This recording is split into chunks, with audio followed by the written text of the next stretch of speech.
Aujourd'hui, alors que nous parlons du rôle du chrétien face au monde politique, le leader intègre versus le leader insensé, le leader que Dieu recherche versus le leader que Dieu rejette. Dans un instant.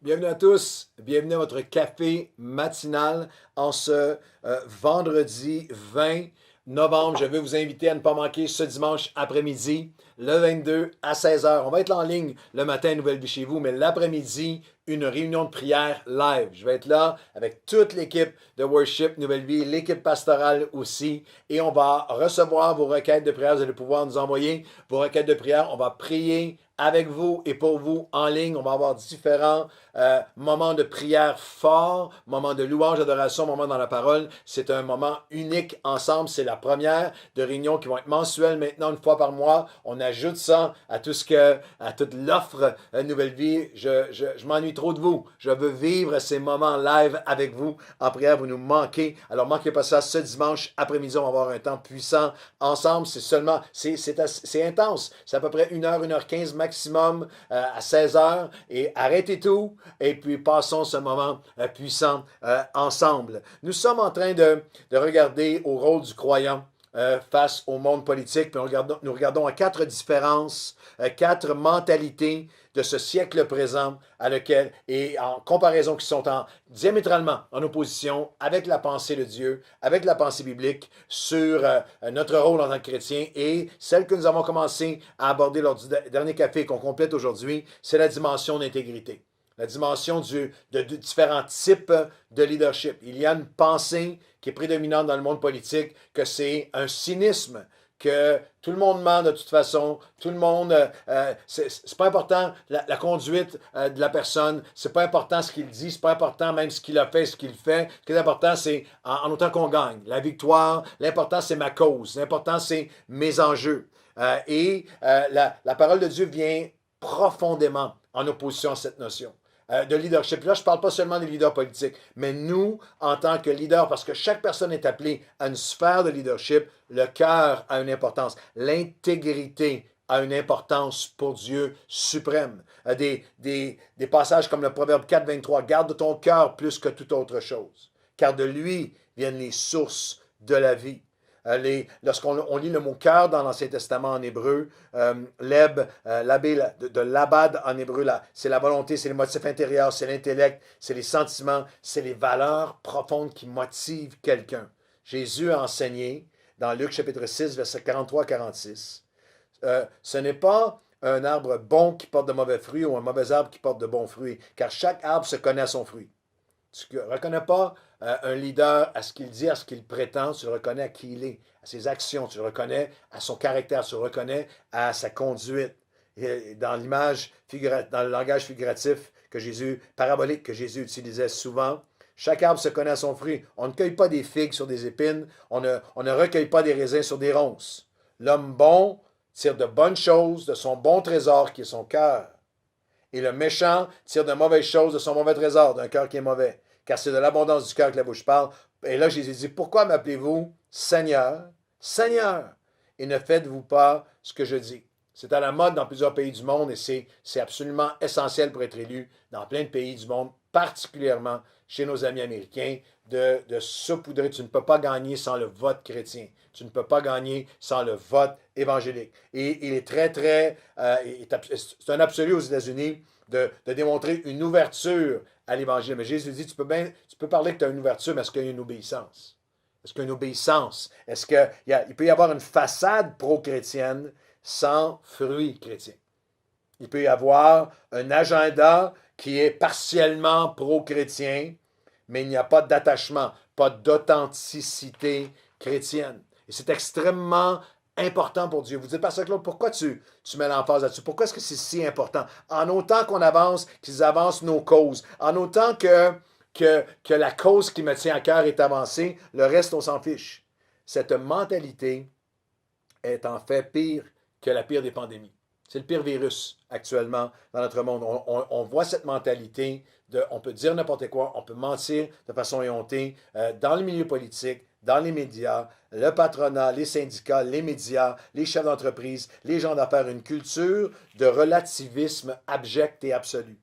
Il n'y a plus de vérité. En autant que tu me donnes ce que je veux, la vérité compte pas. Les conquêtes sont plus importantes que le cœur. On est dans une culture où on donne respect à des gens qui ne prennent même pas responsabilité pour leurs propos.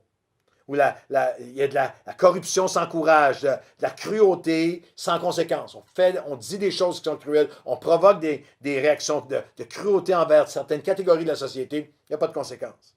Influence sans intégrité, faveur sans fruit, popularité, oui j'ose dire le mot, sans pureté, sans droiture, sans intégrité. La fin justifie les moyens. La cause est plus importante que le caractère. La victoire à tout prix est plus importante que la vie même de la personne ou du candidat. Et la Bible s'élève contre cela. Parce que c'est présent non seulement dans la société, mais lorsque ça devient présent également dans l'Église, il y a un drame, il y a quelque chose de dramatique. Il y a à la racine de ça des générations d'enfants qui grandissent avec cette mentalité et c'est la pandémie de l'heure. Vous avez des personnes en ligne sur les médias sociaux chrétiens qui bousillent tout, qui attaquent tout le monde, qui méprisent, qui n'ont rien fait, rien accompli et qui sont là toujours à critiquer, à alimenter des feux, que ça soit vrai ou non, à poster et à recommander et à partager des sites qui sont absolument faux, mais s'il y a des likes, si on accumule les likes, vous avez une mentalité, vous avez des cercles chrétiens, où en autant un musicien, un artiste, quelqu'un de talentueux, en autant que tu produis sur le stage, ta vie personnelle compte peu. Et ça produit également, avec beaucoup de tristesse, des leaders qui sont charismatiques, des leaders qui avaient des centaines de milliers de personnes qui les suivaient et qui, depuis des années, produisent sur le stage, mais qu'on s'aperçoit plus tard qu'il y a une faille immense dans leur intégrité. Alors, il y a plusieurs textes qui illuminent la différence, l'importance que Dieu accorde au caractère chrétien, de l'intégrité, de la droiture, de l'honnêteté. Et un des plus fabuleux, c'est de Ésaïe chapitre 32. Dans Ésaïe chapitre 32, il y a deux types de leaders. Il y a le type de leader que Dieu bénit, et le type de leader que Dieu bannit.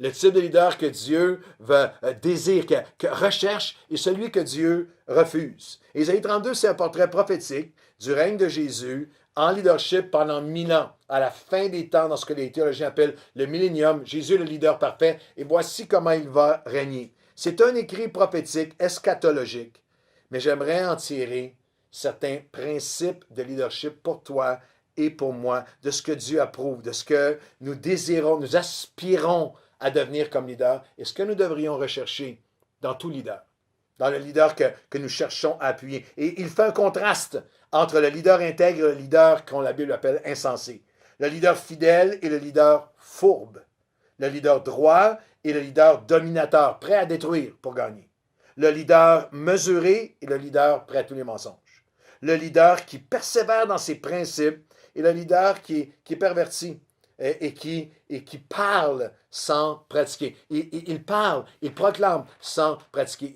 Et lorsqu'on regarde à Ésaïe chapitre 32, il va donner un portrait qui est vraiment magnifique, premièrement, du leader que Dieu bénit ou que Dieu approuve.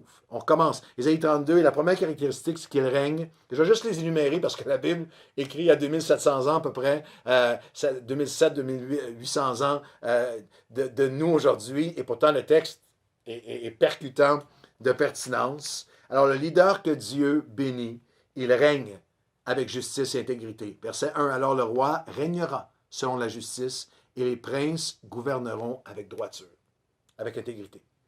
La deuxième marque, c'est que, et passez-le comme c'est un tamis, c'est un modèle de leadership pour vous-même et aussi pour les leaders que vous soutenez, que vous supportez, qu'il est un refuge dans la tempête. Chacun sera comme, car ce leader chacun sera comme un abri contre le vent, un refuge contre la tempête, comme des courants d'eau dans un lieu desséché, comme l'ombre lors d'une terre, au cœur d'une terre désertique. C'est littéralement la notion, non pas d'un leader qui abuse ou qui ignore, mais un leader qui cherche, avec tous ses moyens limités, mais qui cherche à être un refuge, à être un protecteur pour les gens. Il reconnaît les besoins des gens. Il recherche continuellement à rendre leur vie meilleure. Il représente les plus faibles. Il résiste à la tendance, à la fragmentation pour régner. Il dit les yeux de ceux qui voient ne seront plus bouchés, vont voir à nouveau. Les oreilles de ceux qui entendent seront maintenant attentives et entendront. Le cœur des hommes simples sera rendu sage pour comprendre. On ne donnera plus à l'insensé le nom de noble, ni aux fourbes le nom de bon ou de grand leader. Il y a une notion de représenter les plus faibles, de résister à la tendance à fragmenter les gens. Le texte parle de personnes qui n'entendent pas, qui sont limitées, qui sont diminuées, qui n'ont pas de voix, que personne n'entend, qu'eux-mêmes sont. Mais le leader qui sait qu'il représente, il est là à la défense de ceux qui sont sans défense. Il résiste et réfute ce que j'appelle la game politique, d'appeler, de faire fi de ce qui est sale, de ce qui est corrompu, d'appeler ce qui est, en termes bibliques, de la langue on ne donnera plus à l'insensé le nom de noble. Le mal est mal, le bien est bien, le mensonge est mensonge. La justice est encore importante, la vérité est encore importante, la droiture, le respect, l'empathie, la compassion, la noblesse est encore importante. Et il donne aussi dans le texte une description de celui qui est le leader que Dieu, pas que Dieu va bénir, que Dieu va bannir, pas que Dieu que Dieu recherche, que Dieu réfute, que Dieu refuse, que Dieu rejette. Et le verset 6 nous dit, que la première remarque, c'est que c'est un insensé qui profère des folies, qui dit n'importe quoi.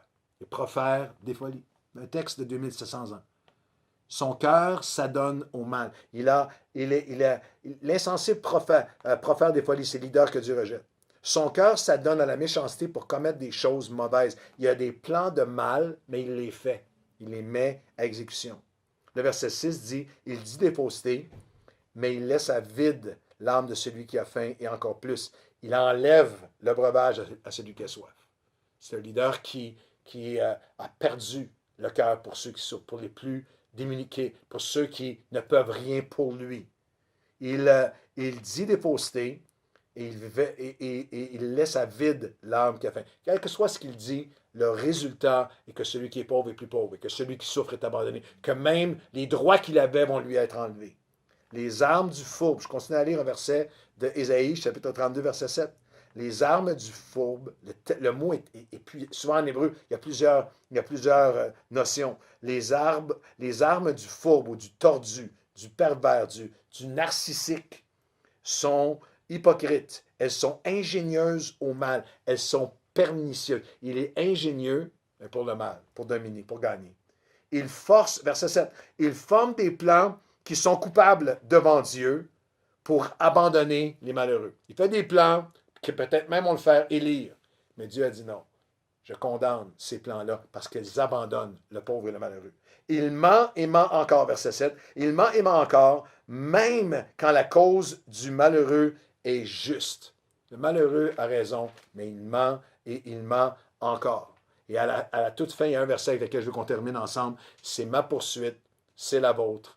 Et comme leader, avec le cercle d'influence que je peux avoir, mais comme leader simplement de mon foyer, de ma famille, tu es un leader à ton travail, tu es un leader sur les médias sociaux, tu es un leader à l'école, tu es un leader au cégep, à l'université, au lycée, tu es un leader dans ton église, tu es un leader dans ton lieu de travail. Nous sommes appelés des leaders par les arts, par les médias, dans la société. Et voici le leadership à lequel j'aspire et que je t'appelle à aspirer. Voici ce que nous prions pour notre nation.